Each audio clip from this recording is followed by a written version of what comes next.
The issue, which is an issue that is not unfamiliar to all of you, to the people in this building, and to the people of New York, is the issue of the erosion of U.S. federal immigration law. The erosion of, you could even say, law and order, which has been a continuing erosion, and we could talk about a number of areas where we've seen that. But the latest flashpoint is obviously when it comes to the illegal migrant crisis that has gripped New York.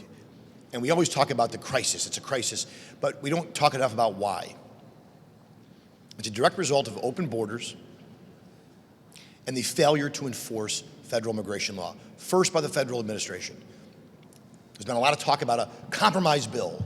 You've heard Governor Hochul talk about if it wasn't for the darn Republicans and the compromise bill, we could secure the border. What a load of nonsense, that we need a piece of legislation to enforce the existing immigration law.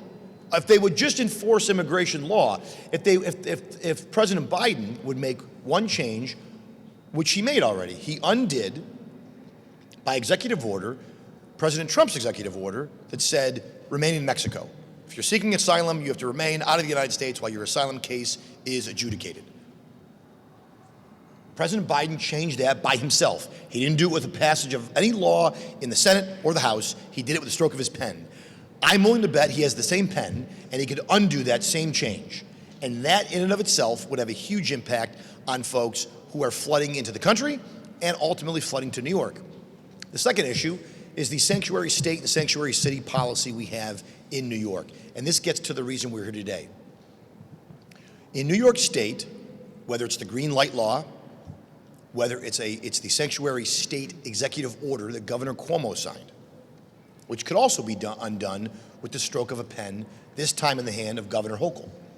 She said about those individuals who attacked the police officer, she said they should be deported. Those were her words. I will say here today, and I know Leader Barkley agrees, we agree with her. They should have been deported. There are a couple reasons why they're not. One of them is Alvin Bragg, and that's why she should remove him. But the other reason is because in New York State, local law enforcement and local officials, in many cases, if not in all cases, are actually precluded from cooperating with federal immigration authorities to deport or to identify anyone who might be in the country illegally, even if they're picked up by law enforcement. NYPD, Buffalo Police, Niagara County Sheriff, doesn't matter. Wherever it is, under state law, they are precluded from cooperating with federal immigration authorities to enforce federal immigration law. Under the green light law, they can't even see DMV records of any car that is stopped, any traffic stop. They have no idea who's in that car, who the car is registered to. So when we ask ourselves, why is this crisis happen? It's happened because of failed Democrat policies. Not just any policy, these are hallmarks of the Democratic Party today. These are pillars. These are accepted as gospel. You literally, if you get to New York, you're an asylum claim, and your asylum claim is rejected, as 85% of them will be. It doesn't matter, because they can't, the federal immigration, ICE, can't find you in New York to send you back because New York will not cooperate. New York will intentionally shield these individuals from federal immigration law, even though at that point their asylum claim is rejected. That's why people come here. These folks they're not dumb. They know where they want to go. They know they'll be protected. They know where they're going to be offered jobs. They know we're going to be offered benefits. That's why they're coming here. So what we want to talk about is giving our local law enforcement the tools to do the job that they, by the way, they were sworn to do.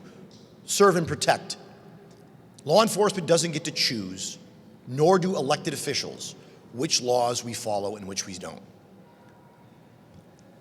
This is federal law, federal immigration law.